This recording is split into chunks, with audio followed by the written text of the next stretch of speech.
This is Cody with Common Sense. Whoa, what the? This is Cody with Common Sense. Whoa, what the? This is Cody with Common Sense. Whoa, what the? Whoa, what the fuck?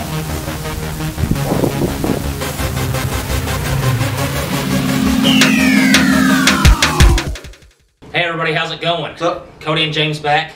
It's Football Monday. Like and subscribe. The thing I'm looking forward most to talk about is the expansion for the Alliance Yeah, American that's Football. pretty cool. So we're going to get into that some, and I guess we can kind of predict which four that we think they're going to pick. But, you know, I was watching some highlights of the games last week, and the skill level's obviously getting higher. Because last week there were two offenses that didn't even score. Well, you can tell by the scores in these games. Yeah, it's competitive. I like that. It's a competitive league. Close games, really. I mean, really, there was no blowout. And I think last week there was about two games. I think it was the two games where the teams didn't score, where it was just, you know, complete domination by the other team. What you like to see, you know, you mentioned during the Super Bowl a few weeks back, where it was kind of, it was boring, but it wasn't really. It just wasn't an exciting. You know, game. something good about this league, or they don't have those. They don't have all the rules implemented like the NFL has to protect certain players. So these guys are hitting hard. I mean, you know, there's none of that protecting the quarterback type stuff in this. Well, it's like raw. So when the guys come off the edge, it's almost like it's almost like street ball. Oh, just getting ready to say. That's what it reminds me of. You know, you mentioned it wasn't like NFL with all the rules. Yeah. The business mentality behind it and all that stuff. Yep. These people are going out there and trying to make a name for themselves. Oh yeah, they have to. And it's, you know, people would make fun of people saying street ball, but football, you think about it, I think it would be exciting to see, just like arena football when that was there. I loved watching arena football. It's fun to watch. It's different enough to separate it from the NFL, but it's close enough to the sport to where it's not. And like I said, the further along we go, the better these guys are going to get. You know, even this week, it took 1 week, and already there's a huge difference in quality of play. Well, do you want to talk about the scores? We can kind of go over the scores. I don't have a lot of stats for the games today. No, but as the season goes on, we'll get more in depth in some of the games. I want to let some of the teams, you know, get to going and let some of the stats build up, and then we can start looking at the top tier players, and then. And there's one game on per week. Yeah, there's one game on TV per week, so it's kind of hard to watch. You have to just look up the highlights on YouTube.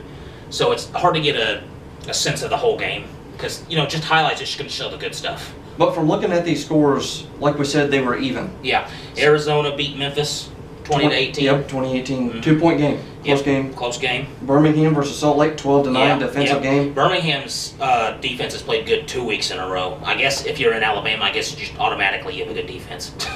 Just like Alabama University. Maybe they need to teach OU how to play defense. And they got Trent Richardson there, and I think he had another quality week. And something else before we go into the next two scores, those were the two Saturday games.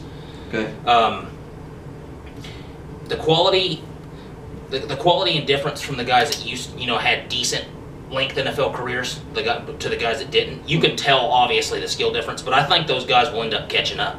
So some of the guys that played in the NFL, like Trent Richardson, Matt Asiata is in this league. He played for the Vikings for 4 or 5 years. He had a decent NFL career. Well, we mentioned it's like a farm system for the NFL. It is, yeah. And you can tell the difference by the guys. I think it's mainly because they played there, so they understand the skill level it takes to get there. The other guys haven't experienced this, since college.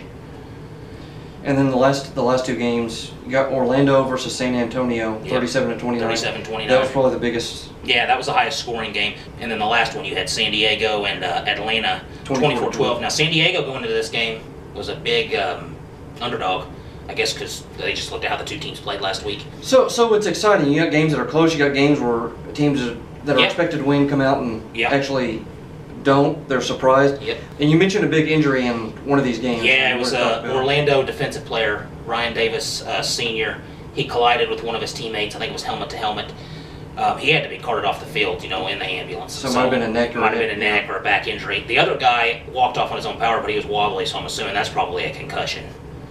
But you hate to see stuff, especially teammates. You see that more than you would think. You'll get the linebackers coming across to the receivers, and they'll miss, and it'll just those helmets. Well, just real quick, we mentioned how some of these players aren't as, I guess, professional, as experienced. Yeah, and they're not as probably as physically prepared because they didn't have a long time to get ready for this league. So with how hard they're playing and how physical they're being, you might see some of those injuries that you will, especially allowing the way they're allowing the hits. Hitting harder, They don't have a lot of like the the knee going for the knee rules, the protected receiver rules. So you'll probably see some more entries, I'm sure, going on further along into the season. Now, we mentioned, and we wanted to talk about this because this is big for this league. Yes. Expansion teams, at least by 2021. Yep.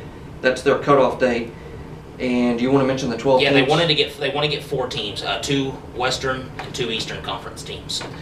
And you got Oakland, which would obviously be Western Conference. Mm-hmm. Oklahoma City. We're from Oklahoma, so that would be fun. And they got the Thunder. People in Oklahoma, but this is a football state. Well, I was just getting ready to say, I think we might be one of them because this is a big time football state. And the fans here are super loyal. Yep. Columbus, Ohio, Louisville, Portland, and I know they have 1 professional sports team, I think. It's a bigger city. I'm surprised they only have 1 professional sports team. They have the Trailblazers there. So that's probably one of my other top ones. Raleigh, North Carolina, Norfolk, Virginia.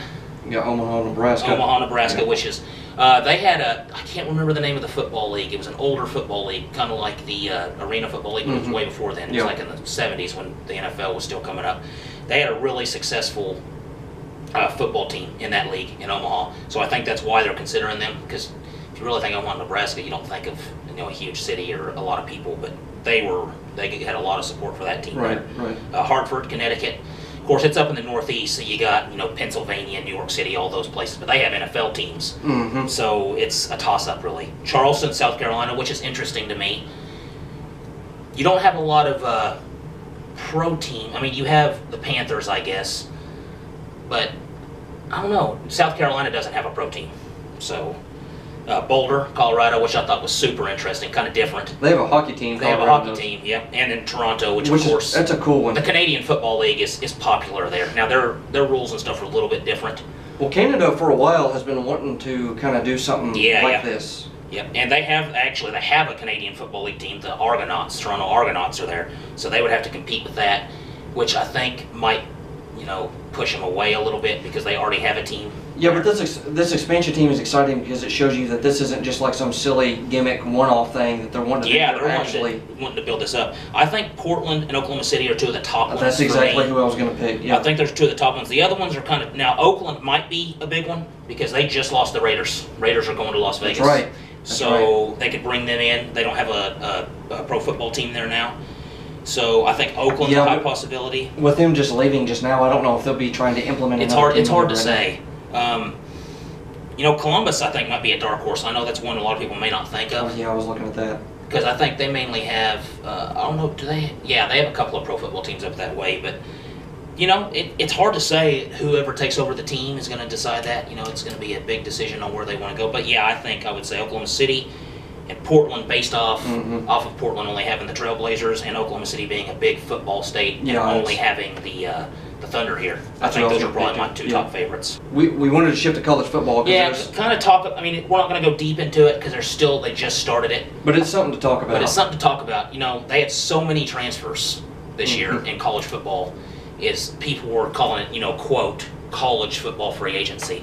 So college football, NCAA is doing a big investigation into that because they do not want it to be getting like that where people are recruiting people from other teams. Well, even in this state, and I'm not accusing any school of anything, but even in this state, in football, and it happens a lot in soccer, and you wouldn't think so in Oklahoma, a lot of people are accused of recruiting players. Yes. Because there are a lot of teams who, they're almost building like dynasties. Yeah. They got these $25,000 sports complexes. It looks like these high schools in Oklahoma look like college stadiums. I mean, they're that big. They're huge. And you don't want referees to be biased, but, and this is just a quick mention. We played a school, and they had referees, and right when the game started, they said, "You're not going to win." And the guy whispered to the other referee, "We're just not going to allow it anyway." And things like that are what get you investigated. And fans were threatening players. Kids. Yeah, I know. And you wouldn't think it. But it's something I get tired of with adults. Just let the kids play the sports. Well, we talked about recruiting. What I'm trying to get at is some of these people care so much about winning, and I'm one of the most competitive people you can ever see. Yeah. These people care so much about winning that they're willing to ruin kids' futures just so they can say, my school won. Yeah. But you're not playing. Yeah, you're not the one playing. It's your kid playing. I know.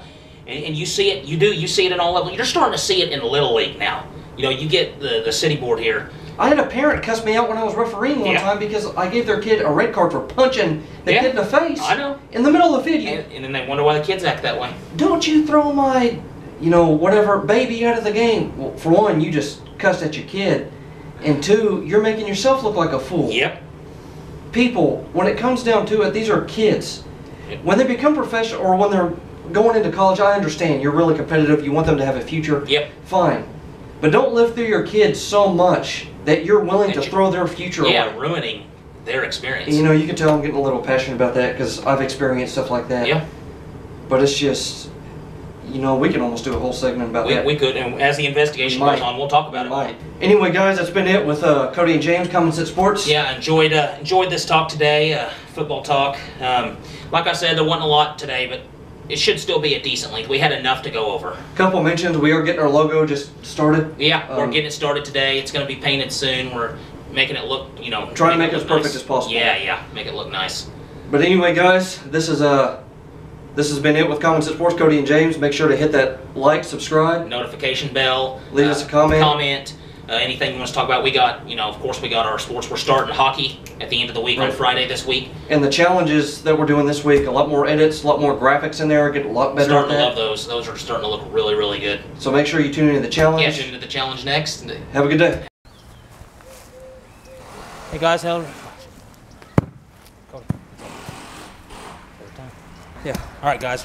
Welcome back to Welcome back on Monday. Sports. Yeah, it's Monday. It's a new week, new set of challenges, new videos, new news. But you can see our new soccer goal that we just got. Soccer goals back there. It looks nice. We got some targets set up. We're going to do a football throwing challenge. How did we decide on the points?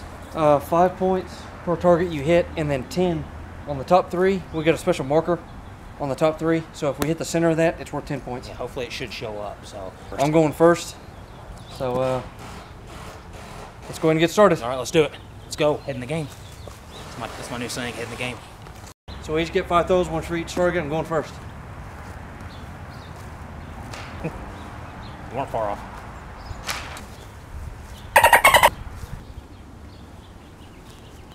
There's one.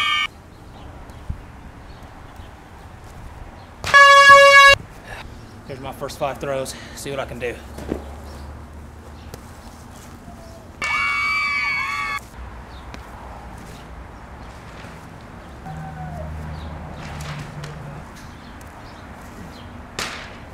All right, last one.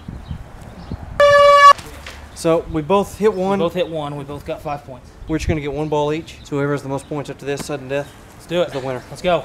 Hype it up.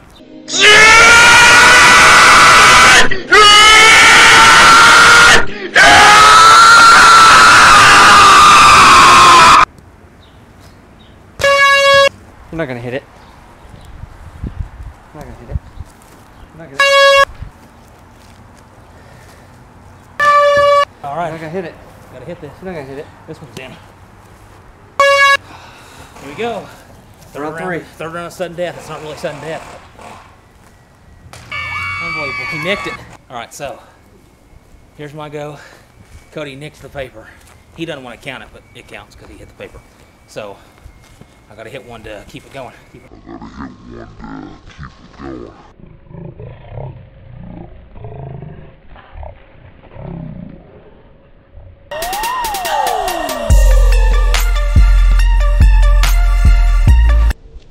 Okay, so Cody went up 1 today. He won today's where we challenge. go to the third sudden death? Yeah, third sudden death today. Well, so I mean, it wasn't the best throws, No, but I mean, it was cold today.